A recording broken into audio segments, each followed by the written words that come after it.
All right, so I think most of you know me. I'm Jeffery Martin, and I'm just going to dive in here rather than introduce myself. It's okay. We'll record it. I go last because I like the diehards. You're the ones who matter. So I think everybody knows, probably in here has heard me say at some point my brief story, which is that about 10 years ago, 11, 12 years ago or so, I wasn't really all that happy. I wasn't unhappy, but I wasn't super happy. And I really sort of completely changed my life. At the time, I was like building companies and stuff like that, things like you do in Silicon Valley, even though I wasn't in Silicon Valley at the time. And with Nick Temple up here as one of my cohorts, actually. Now he's out in the valley too, rocking it in the game space. And I basically just decided to completely change my life because I'd done everything that I could possibly think to do to get happy. I'd paid everybody. I'd taken every course. I'd read every book. Jonathan, wherever he is, probably hadn't written his books by then. But just didn't work, right? And so I thought, well, I'm going to have to figure this out myself. I'm going to have to hack my way to this myself, and that's exactly what I've done. So I'm going to talk a little bit here today about that path, essentially, about the path from there to here, and I'm going to do it in the confines of the research and all of the research initiatives and stuff that I started and have done for all those years since. All right, so it turns out that there actually aren't a lot of happy people in the world. When you go looking for populations of happy people, they're sort of hard to find. And I wound up distilling down and choosing a population to study that seemed the happiest at the time, and they were people who purported some sort of spiritual awakening or enlightenment or sense of non-duality or persistent mystical experience or transcendental consciousness or God consciousness. Or I can talk for hours about these hundreds of different terms that we cataloged all around the world. Now, the problem for that from a psychological and neuroscience and sort of real standpoint, I did not want to be fooled because I'd spent a lot of years being fooled by people who told me they had stuff that would work for me. And I was tired of being fooled. I was tired of wasting my time. And so I did not want to be fooled. And so I went back to school and I studied under this gentleman right there, Alan Combs, by far the leader in this field. At CIIS, actually, and also under a whole slate of other people at Harvard for the psychology and neuroscience piece of it. And I put together a really, tightly constructed study, as tightly as I could possibly put together, because again, I'd like to say this was some sort of egalitarian thing, like I was doing it for you, right? But I wasn't. I was doing it for me, because I just thought I should be happier, damn it, I've worked hard. Other people seem to be happier. Like, how come I'm not happier, right? So it was a completely sort of selfish endeavor, frankly, for a very, very long time until there wasn't a self left. And then it became a selfless endeavor, and now it's sort of spread to the rest of the world, right? And so what we wound up calling this was persistent non-symbolic experience, which was borrowed from a lady named Suzanne Cook-Greuter. She had a paper in 2000 where she called it non-symbolically mediated experience, and that was a really good term. One of the problems in studying this is that nobody really likes each other's terms. And so if you go to a research subject and you say enlightenment and they wanted non-duality, or you say consciousness and they wanted experience or whatever else, they basically won't talk to you anymore, which is not good when you're trying to get them to give you data, right? So we needed to have a term that was sort of like this neutral term, and that's what this is. Lots of people like to say, how exactly did you come to that? What's the deeper meaning of that term? Well, the deeper meaning of that term is people talk to us when we went out to collect data. It's really kind of that simple. So there's not more than that to it here, except it is sort of interesting if you think about it. This is the term that everybody across every tradition looked at and said, yeah, okay, I'll talk to you. Like, that sounds like what I'm experiencing. So that's sort of interesting in and of itself from a terminology standpoint, right? If you're not familiar with what persistent non-symbolic experience is, less than a year we call it ongoing non-symbolic experience, more than a year we call it persistent non-symbolic experience. These are some good ways of thinking about it. So there's basically a persistent shift in your baseline state that is away from what is the default state of humanity. Right? So really, we are all wired. You've heard me say this probably in other talks. I've done it here in past year talks. And I'm not going to do that kind of talk this year. I'm just going to jump right into some data this year. which I haven't done in the past. I've always done these different types of talks. But this time, I'm not going to do any of that. I'm really just going to sort of dive into the meat of our findings. And so, basically, we're all wired for like hundreds of thousands to a million or more years ago in terms of our genetics. And the environment that we find ourselves in right now is not that environment, right? So we don't need to have this sort of scarcity type mentality. We don't need to have this fear-based mentality, this anxiety. We're at the top of the food chain, right? The person who is nice enough to let me stay in their guest house here in Palo Alto doesn't even lock their door, and I've come to learn that basically people don't lock their doors here. I don't lock my door anymore, which is like a huge revolution for me, right? And so we're in a completely different time, and our psychology needs to kind of catch up to that. So what happens with PNSE or ongoing non-symbolic experiences, there's this transition to this fundamental sense of okayness, sort of a fundamental sense of contentment. I had somebody the other day, I think Nicole actually the other day, told me that I used to talk about this fundamental sense of okayness, and she's like, that sounds so boring until you experience it, and then you're like, this is awesome, right? And so we probably need a better word for that for marketing. There's a sense that you don't need to add anything to yourself. There's a sense that you're complete, essentially, with who you are. There's an increased freedom from thoughts impacting your mood. Even can be a total if you go far enough into a non-symbolic experience. There's an increased or total focus on the present moment rather than, memories coming up that drag you back into painful pasts or anxious futures or anything like that.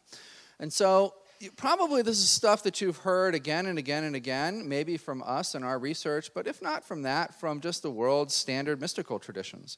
It turns out when you talk to people about their lived experience, which is exactly what we did, they actually say, this is what I'm experiencing. None of our data comes from books, none of it comes from papers, none of it comes from anything like that. We basically just went out and talked to living people about their experience. And we did that. We had 1,200 initial subjects for the first 7 or so years. It was actually a little bit more than that. And then we started experimenting with it to see if what we learned was true. But let me just cover a little bit about what we learned for those of you that aren't familiar with it. I'm just going to go quickly through this. So there's different categories of this experience. There's a whole lot more than 4, but virtually everybody who experiences this is in the first 4 categories of it. There's, as you might imagine, more people in 1 than in 2, more people in 2 than in 3, and so on and so forth, right? So as you move down the continuum, essentially, fewer people experience it. I don't think of this as a progression that is necessarily a desirable progression. Lots of spiritual teachers like to talk about this type of progression like you should just put your foot to the floor, and just push the accelerator and just go. I think there's a lot of pathology and stuff if you go too far. It becomes very difficult to live in the world, stuff like that. And so I think it's more about matching up the location that's appropriate for your life. These are all awesome. They all feel great, right? They're all a huge revolution in how you experience your moment-to-moment life. But some are far more functional, depending upon what you're doing, than other ones are. So you can see here, I'm not going to read most of these slides that I know that you can read. Because you have already read it by the time I've said it. All right, so I want to talk just a little bit about each one of these locations. I normally don't do this, but I just want you to have a flavor of them, because we're going to talk about data that relates to them a little bit later. So location 1 is really sort of a transition to a sense of feeling fundamentally okay. You just feel fundamentally okay. That baseline level of anxiety, that baseline that something has to change, that's just not there anymore. And when you look down deep to the base of your psychological experience, even if there's storms, even if, you've got some psychological conditioning raging at the time or whatever else, you look down past that, at the baseline level, there's no longer that sense of discontentment. There's just a sense that everything's okay. It just seems like everything's okay.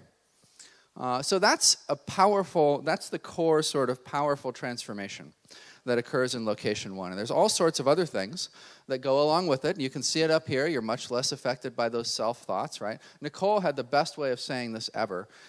She basically said, that voice that's in your head? If I took that voice out of your head and I put it in another person, and then I put you both in an elevator and I stopped the elevator, how would that be? Horrible, right? Because it's like this horrible critical voice most of the time. It's just like rolling around in your head, right? Like, who wants that? So when we talk about self-related thoughts going away, that's the self-related thoughts that we're talking about, sort of that narrative stream. if you will. Most of our thoughts turn out to be about ourselves, which is maybe not so surprising. But that's why when I would meet these subjects, and they would say, all of my thoughts went away, right? And yet, clearly, I'm having an intelligent conversation with them that's involving thought. So it's pretty obvious, just objectively, that all of their thoughts have not gone away, right? It turns out what has gone away for them was a lot of that self-referential thinking. And that clogs up so much of our mind, so much of the time, that when it diminishes or goes away or loses its saliency, it just feels like your mind is just empty, even though it's not necessarily empty. Okay, so you can see some of the rest of these here. Again, I'm not going to read them because I want to move quicker. Location 2 adds in sort of classic non-duality that you heard a little bit about from Zorn. Non-duality enters this picture a couple of times in the first 4 locations. It enters it at location 2 and it enters it at location 4. Doesn't enter at location 1 and it isn't in location 3. People are often sort of surprised by that. I'm not the first person to have discovered this. I was having dinner one time with John Hagelin, who is the main TM spokesman guy. And he was running me through his latest slide deck that he was going to present. We were both presenting at a conference.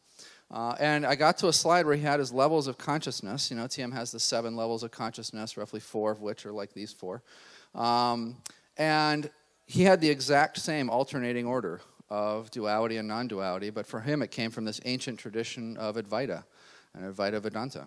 So, interestingly for us, we didn't pull that out of some ancient literature. We pulled that out of people's heads and lived experiences, which is pretty cool. There does seem to be a progression in terms of self-thoughts continuing to fade and, you know, stuff like that. There's one really kind of there's little quirks with each one of these locations. One of the interesting quirks about location 2 is that you tend to have this feeling that there's a right path or a right decision to be made in any given moment, especially for like a major sort of thing. You don't really have that so much at location 1 or location 3, but it's like this thing that enters your cognitive architecture where it feels like there's a correct path. I usually keep myself, except for the holidays, around the end of location 2 because it's a highly functional place. So I've got that same thing too, right? I'm like every day I'm like, oh, that feels like the right thing to do. And then I've got to be like, no, that's just location 2. If I were in location 3, I wouldn't be thinking like that. Stop that, Jeffrey. All right, so higher well-being than location 1. Location 3 is a real different sort of thing. Most of the spiritual and religious traditions or whatnot basically feel like location 3 is where it's at. Like that's the end of the road. You'll see some data on this that makes it really clear why that's the case. There's just something about the way it feels. So your emotions have gotten increasingly positive as you move through 2, and then you hit 3, and there's sort of like this one dominant emotion. It has a minimum of 3 facets to it. It's usually things like joy and love and compassion. Christians can call compassion judgment, which is sort of an interesting way that they define judgment. And then sometimes there's like 2 or 3 other ones, depending upon someone's religious structure or their social belief systems or whatever else that have sort of snuck their way in there. Now, that doesn't mean you're experiencing these all equally at the same time. Usually at any given time, like one of those is a little bit more dominant in the experience than not. Again, you have, another cool thing about it is that the experience, there's this sense of union with the divine or sort of a merger with all that is, which is why this is subtly dual again. Because if you were all that is, like how could you have this feeling of being subtly merged with it, right? And so you have this sense that there's like this union. And as you deepen into location 3, you're like more and more union. And so that's kind of interesting. Even more interesting is that it can either be divine or panpsychic. Panpsychic being one of those fancy words that Leslie taught me. And basically just means that a sense that everything is conscious, right? Or that everything is consciousness. And so you can feel sort of merged with it with sort of this feeling of the divine, but it can also not have the divine, which I think is kind of fascinating. And people have one or the other. You very rarely meet somebody who has experienced both of those. It's almost like our nervous system as an individual is like wired to go one way or the other. Higher well-being than location 2. And then location 4 is like its own beast entirely. We think of location 4 as largely a transitory location, although most people don't actually realize that, and they think that now I'm at the end state, right?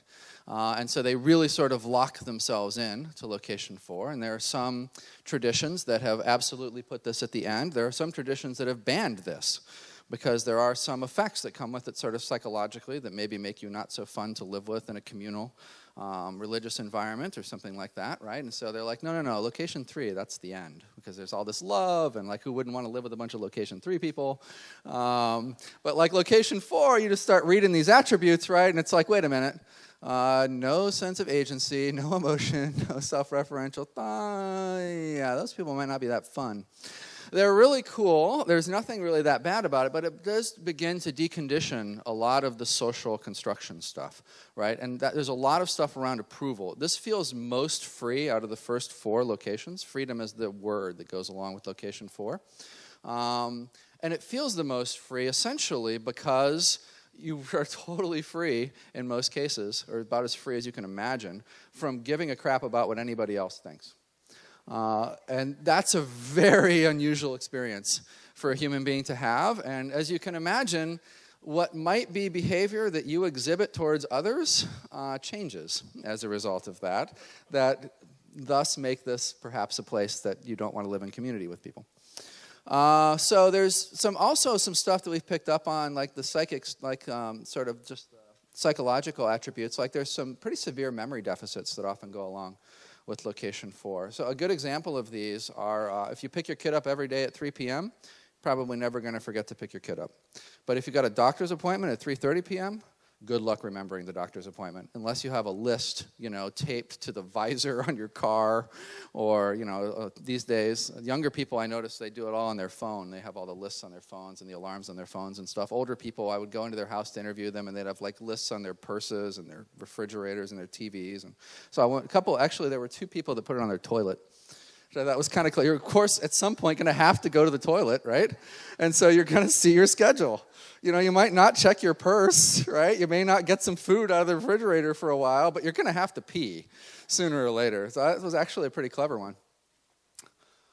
All right, so you get the gist there. Now, one thing here is it's the highest well-being reported out of the first 4, but that's not necessarily well-being as the rest of us would really think about it.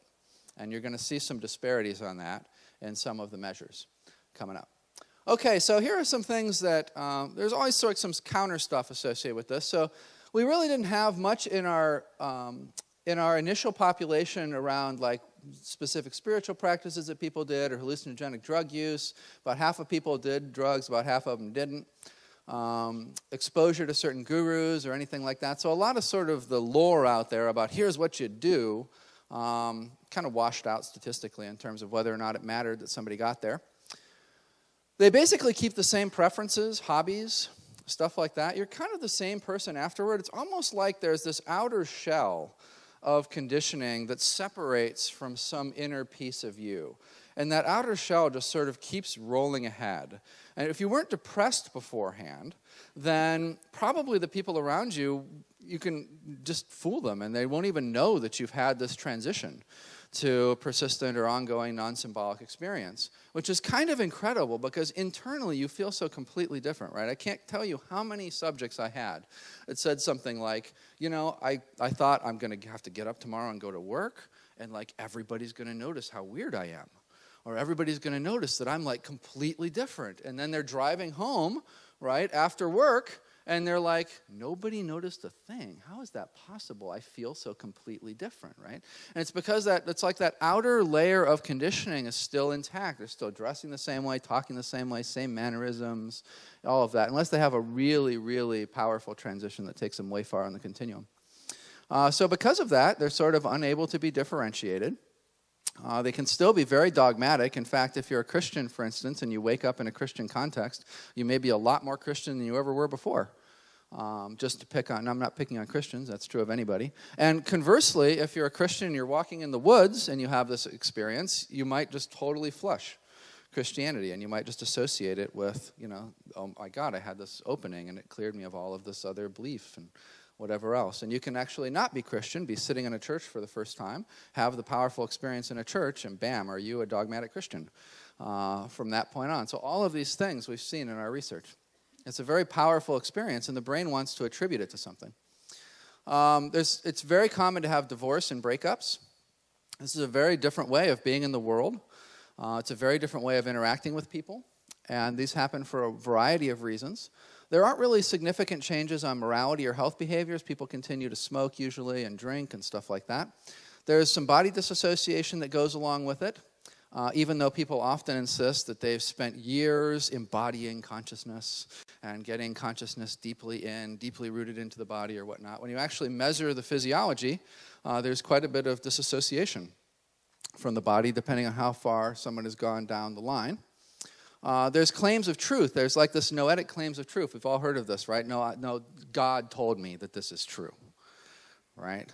Well, guess what? When you have 12 hours of interview time with someone, you can, and your background, one of your psychology backgrounds is in the psychology of persuasion, you can spend an awful lot of time programming someone to tell you exactly what you want in relation to a specific stimuli. So I used to do that. And I would just pick a stimuli eventually towards the end of the thing, but I would build towards it the whole time, and I would basically program an answer into people. And, you know, a huge percentage of the time they would be like, well, this is the answer to that question. I'm like, so for that answer, how would you say that is like a complete divine truth to you? Or, you know, is it just sort of a passing idea? Or what's the story? And very often they would be like, no, this is divine truth that I'm giving you. And I'm thinking divine truth that I programmed in over the last 10 hours. And so you have to be a little careful of this. And actually, that's why I didn't transition for a long time. I actually didn't allow myself to transition until 2010, when I was convinced that if I got hit by a bus, there was enough data that they would basically just push me off into a corner and say, oh, well, that was Jeffrey. He used to be a great scientist, but now he's so biased, and, you know, he has that noetic sense, and you really can't believe anything that he says. But his original data is pretty good. You should look at his original data, but just don't talk to Jeffrey. Because I was really concerned about that bias that sneaks in and that sense of noetic sort of offness that can kind of sneak in. So then stress, physical illness, this is, I think, the most surprising thing. The number one thing that knocks people out of PNSE is stress. And this directly relates to the finding on disassociation from the body, because people do not know they're stressed. They do not realize the level of stress that they are under because of that disassociation. And it reaches a certain breaking point, and that pulls them right out of PNSE. And then they realize immediately how stressed they are and how stressed their body is and whatever else, because now they're sort of landing back into their normal sense of consciousness, and they're like, holy cow. So we've done a lot of work around that, because that's just an interesting sort of phenomenon about all of this. Okay, let me give you some takeaways from the research. So the first thing that we've learned, and this is really what allowed us to experiment with it, the first thing that we learned is that not all meditation methods are created equal. Not all of these different methods that are designed to shift your consciousness are created equal. In fact, when we sorted through the data, there were really only a handful of categories that rose to the top in any way. And those categories became what we use in our experiments. Not only aren't there that many methods that rose to the top, but it's likely that maybe only one of those at any given time is going to be effective for you. And it might not even be that one of those methods is effective for you. It might be that you need a blending of one of those methods with another method, or part of one of those methods with another method, or whatever else. So this is a very highly specific thing at an individual level. What's interesting about that is that once you find that, you transition really quick. And that was a real baffling thing in the research for a long time. Like, I'd be making a swing through the TM community or something, and there would be people who woke up, like, in the initiation ceremony, practically, for transcendental meditation, right? And then there would be people who woke up 10 years after that, and 10 years after that, and 10 years after that, and never woke up, and whatever else. And you're like, well, this is like a super effective method. How come, like, some people, they're having this transition right away, and other people are never having this transition from this method? And it turned out to just basically be a method matching thing. I can talk a lot about that. There's a lot of videos where we talk about that on other presentations. So here's another key thing. If a method is matched to you, it works. It's going to stop working. And it's going to stop working because if it worked for you, it changed you. And when it changes you, you're now going to be out of phase with it at some point.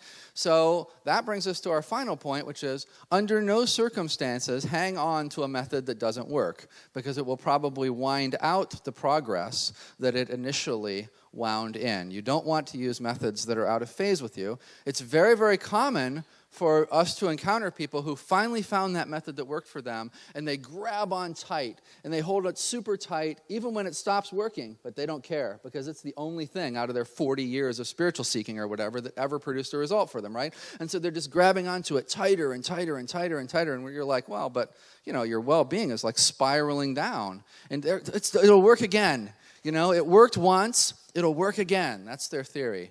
You have to let go.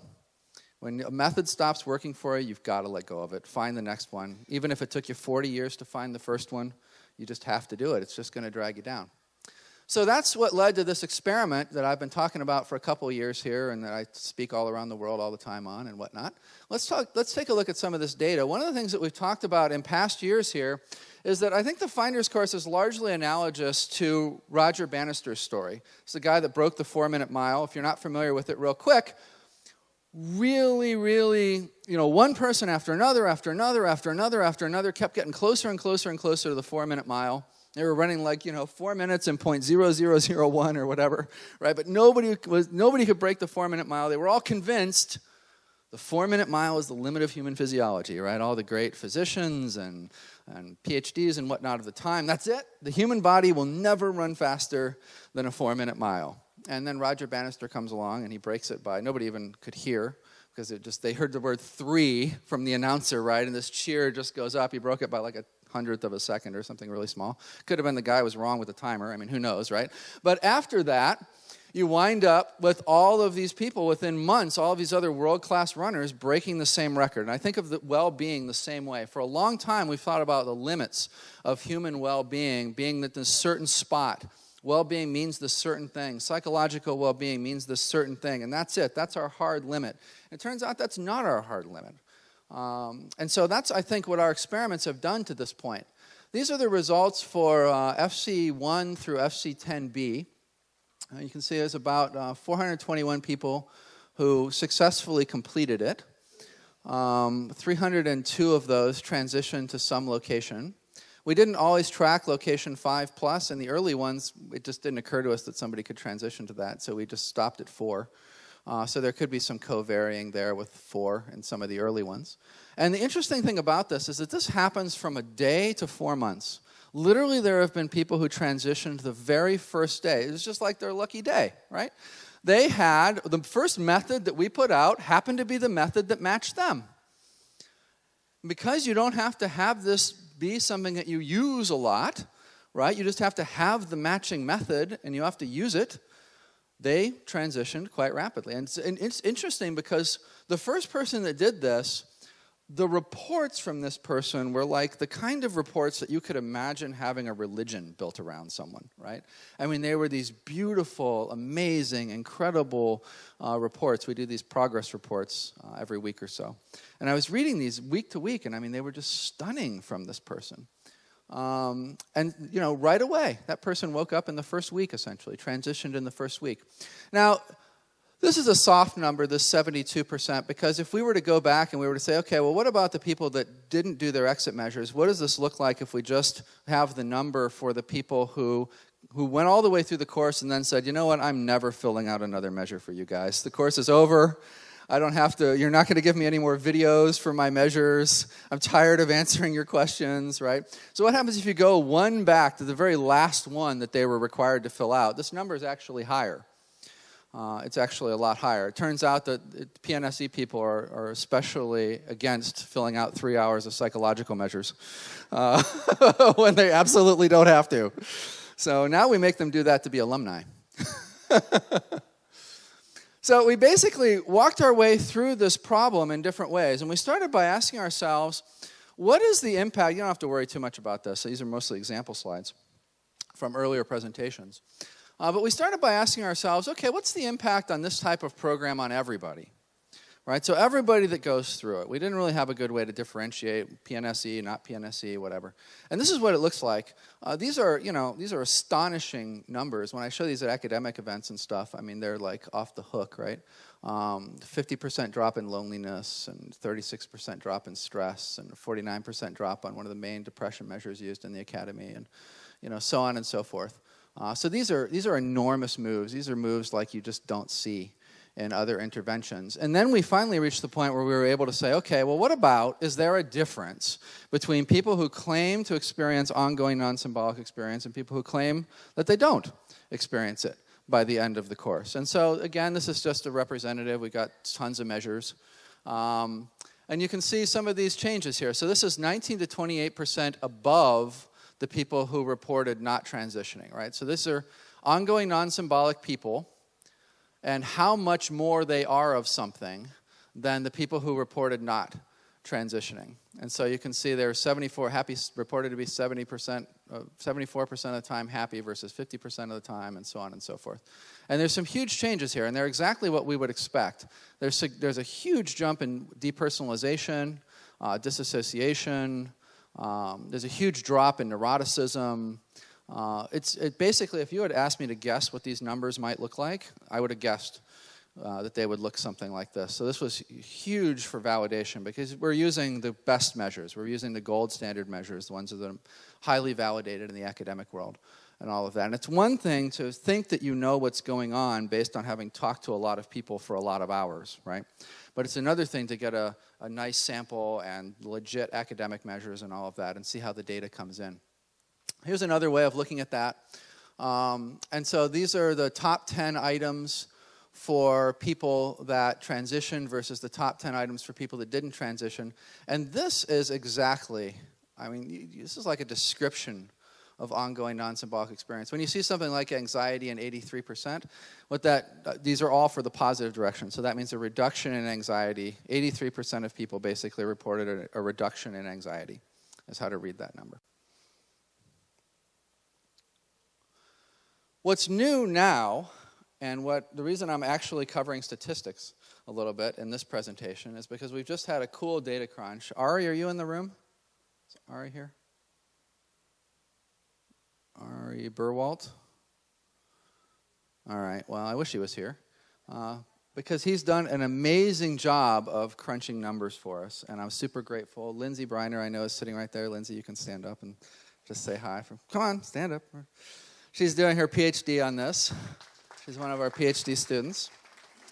So let me just walk you through. This is the first time that we've been able to ask the question, okay, so there's this massive, monumental, completely clear difference between somebody who's in non-symbolic experience, some sort of persistent non-symbolic experience, and not in persistent non-symbolic experience. Clearly, two different ways of experiencing the world. That's, to us, a settled question from these measures. What about people who are in location 1 versus location 2 versus location 3 versus location 4? Is there some sort of clear progression or some sort of clear difference, like one would predict, right? If that's some sort of linear continuum, there should be some sort of progression that's reflected in these types of numbers. It took us a long time to get down to the number crunching level for this because we have so much data. And, Ari and Lindsay are just two people, and I'm always flying around the world. So this is the main measure. It's the only measure that I know of that actually captures what Zoran would call a non-duality fairly well. It was from a doctoral dissertation, actually here at Sophia, put together by John Aston, who's a pretty well-known guy in the space research-wise, and his PhD student, David Butlin. I added some questions to this, which is why it's called the M-NETI, the modified NETI, because John, basically, his belief in non-duality and stuff ends at location 3. And I wanted to go and be able to determine if we could detect location 4 people. Higher is better. And so you can see, first of all, massive statistical significance. So they really hit the nail on the head with this measure for this population, even though they had no way of really knowing whether they'd done that or not. And then no non-symbolic experience at all. Temporary non-symbolic experience. Location 1, 2, 3, 4. And you can just see that it goes up, right? Pretty low, a little higher for the people that have had temporary glimpses, and then up, up, up, up. So there's just this very clear progression, exactly what you would have predicted from a hypothesis standpoint. Here's Ralph Hood's measure. Same thing, right? So up, up, up, up, up, and then there's a little dip at location 4. Ralph's measure is based on Stace's work from the late 60s. Stace basically ends at location 3, lots of Christian mystical stuff and all of that. We never modified this to add in location 4 questions. And so that's exactly what I would have predicted, would be that location 4 people would have not been the peak, but location 3 people would have been the peak, and probably that location 4 people wouldn't even have been statistically significant. Whereas this is smack dab in Christian land, right? So, in terms of numbers anyway. So here's just some well-being stuff, sort of the same patterns. Now, again, you're going to see, I left some of the slides in here that show this anomaly in location 4. And remember, one of the things that I said about location 4 is that location 4 people are very different. They like to argue with us about the measures. They like to say, these measures are not relevant to me. The questions you're asking, they're not relevant to me in any way. They're often sort of up in arms when we make them fill out a lot of psychological measures. They're like, you're trying to drag my consciousness back with these questions. Why are you trying to do that? It's because we're mean. And so, you see these, but again, it's a very clear progression from no non-symbolic to temporary to location 1 to location 2 to location 3. Right? So that's the default well-being scale in the Academy, Satisfaction with Life scale from Ed Diener at University of Illinois, Champaign. PERMA, another major measure, sort of the same thing. This is a different way of viewing happiness. And this one actually does seem to capture a little bit of what the location 4 people talk about. We have used about 10 different happiness scales because they all sort of have a different view of what happiness is or what well-being is. And it's been sort of interesting to see which ones of these fit the PNSE population and which ones of them don't. Depression, same thing. So this is one of the default depression measures within the Academy. Lower is better. Same trend. Time happy versus percent time unhappy.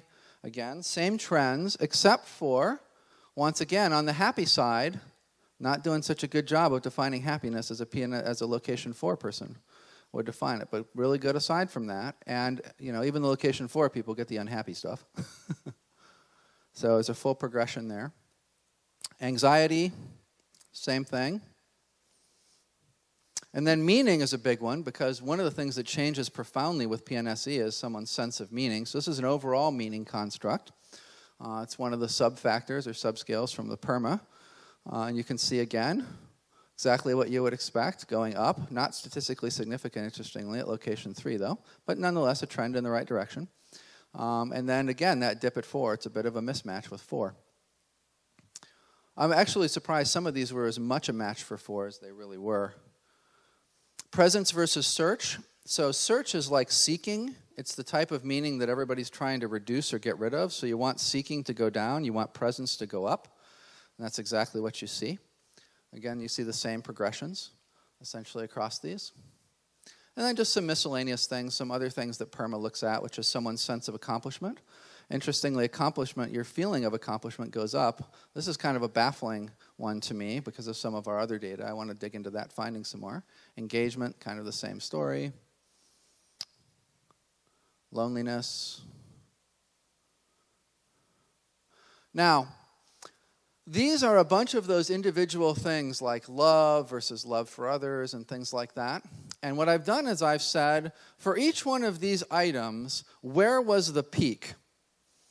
What location was the peak score for this? So if I said, how many people said, my love increased in location 1 versus location 2 versus location 3 versus location 4? I think it's pretty obvious why there's so much belief around location 3 being awesome compared to everything else. Look at the peaks across these, basically a bunch of desirable traits, right? A bunch of desirable things that you want in your life. And then you look at some of the ones which are kind of hard to read. Anxiety is top the list in location 4. Mindfulness was at 100% in location 4. Not surprising there because self-referential thought's essentially completely gone then. There was a tie here for one of them. Some of these are off the bottom. I mean, it even goes down more. So they make sense to me in terms of our data, but more importantly, I just think that's a great example of like why location 3 is viewed as so awesome.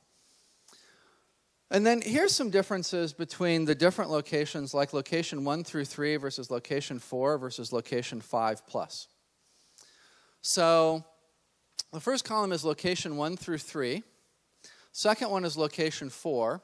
And I haven't done much. I've tried to keep the location 5 stuff out of this conversation because I don't want to be inundated with questions about it, and it's a whole thing in itself. But you can see I did leave the column in here. And look at how completely different location 5+ is than the other ones, right? These are very different clusters of experience. People talk about their experience different ways. You're already starting to phase out of the language of traditional academic measures by location 4. You see a dip in a lot of these, right? But then by the time you get to 5, it's just sort of like, yeah, what the hell are you talking about? Why would I care about that at all? And that's exactly what I would expect for those later locations.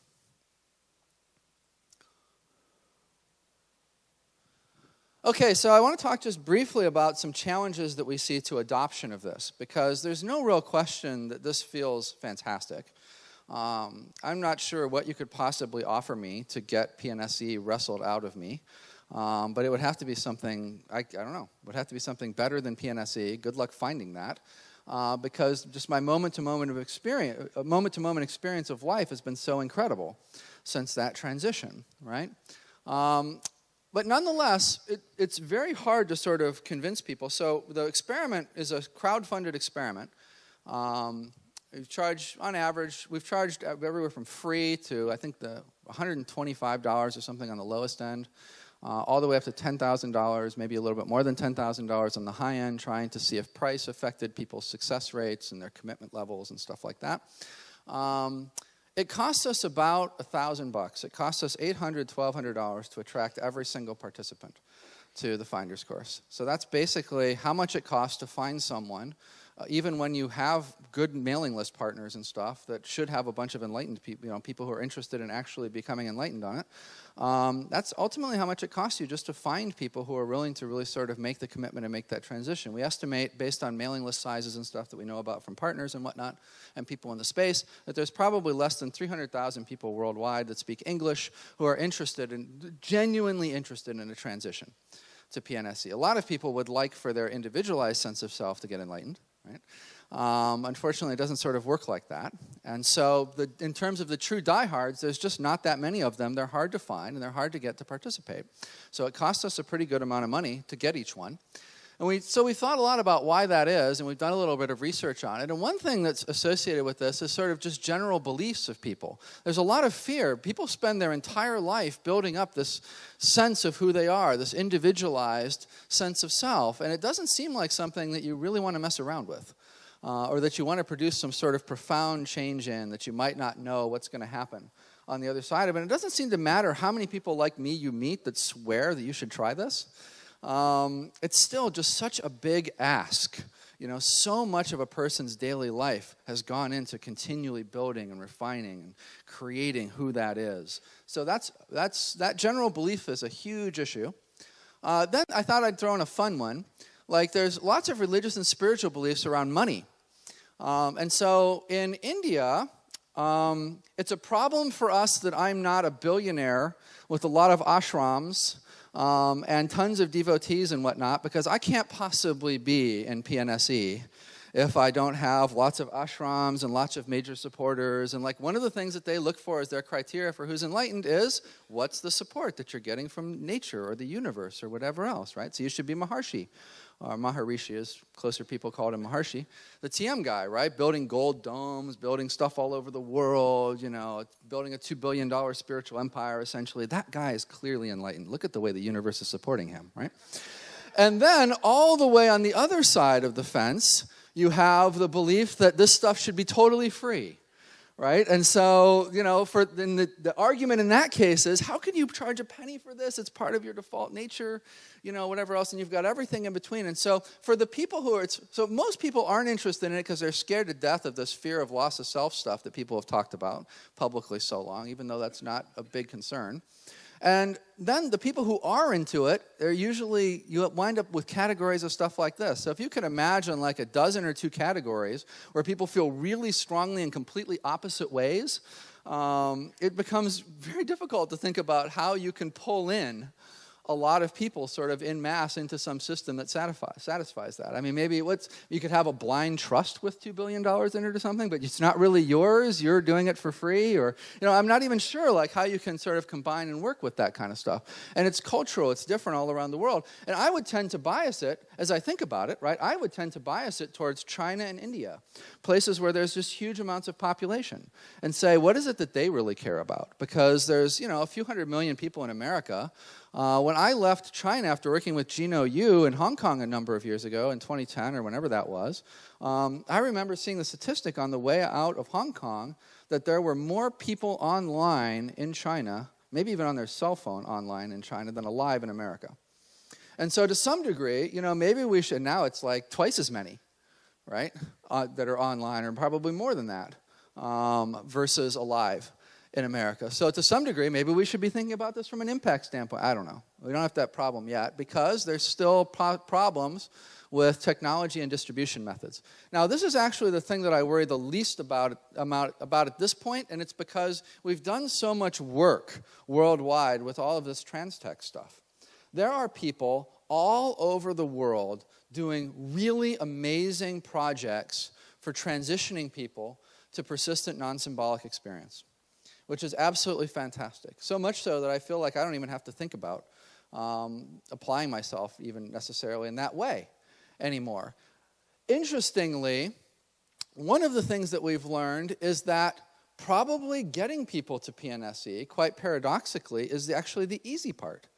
This is one of the things that I'm going to sort of end on a little bit here. So why do I say this? Well, if you think about our statistics are off the charts, right? I mean, they're very, very high. So you can go through a 4-month program, and you can have a transition to this thing, right? It's not, when I first got into this, people were like, how are you even going to meet 5 of these people to research, right? And we wound up meeting thousands of them, right? So there were a lot more out there than people thought, first of all. And second of all, because so many of the techniques and teachings and teachers and stuff, they had not much success. When I would sit down in the first rounds in the early part of the research, and I would sit down with a teacher, I was looking for more research subjects, right? Because they're hard to find. And so I would ask every single teacher I came across, hey, do you have any successful students, that I can interview as part of the project? The number of them that said no, and that it was a real point of frustration for, was enormous, right? And so there's been a lot of lack of success in this transition thing. But we're at a Roger Bannister moment, I feel like, with this, because now we've got this experiment. This experiment's been very successful. It's pretty clear that you can get a lot of people to transition to this. And so I actually don't think this is the hard part anymore. I suspect we're going to see all kinds of technologies coming out of, I don't know, Mikey's basement and, wherever else in the coming years that are going to transition this, that are going to transition people to PNSE just like it's kind of nothing. To me, the major challenge, the verses on this slide is, what do you do with them after you transition them? That wound up being a huge problem for us. Because what I thought is we would just transition these people, and then we would be done. We would collect the data. We would analyze the data. We would do our little thing. And they would go off, and they would be fine. They would find this spiritual teacher or that spiritual teacher or this psychologist or whatever else.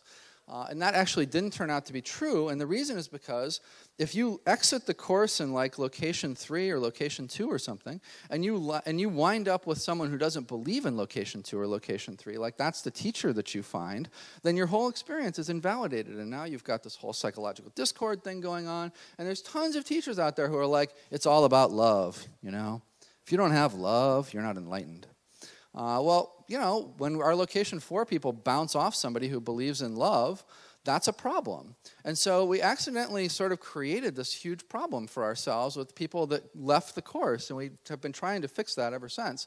And experiment with ways to fix that and whatnot. And so we've now shifted the research, not so much towards how do you get people to transition, but what the hell do you do with people after they have transitioned? What are the cycles for people after they transition? There's a key 2-year cycle, there's a 7-year cycle, there's another 7-year cycle. All of it relates to this deep psychological stuff. I think all of it relates to the neurology and just stuff in the brain, and we don't have time to go into that today.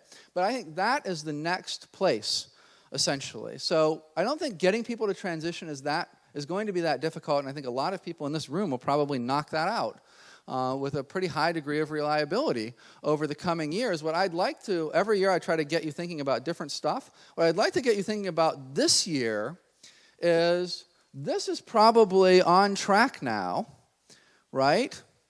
What's not on track is, what the heck do we do with them after they transition? So how can transformative technologies be used to help people decondition, to take into account these cycles of deconditioning and psychological change that occur for people afterward? I think there's a huge, very, very complicated need that's sort of coming once you're able to really do this at any sort of appreciable scale. For us, it's a few hundred people, and it's already a huge problem.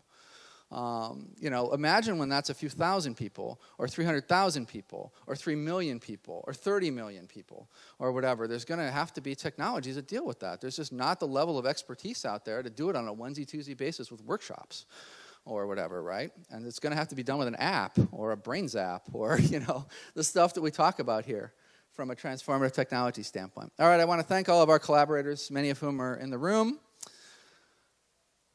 and thank you very much.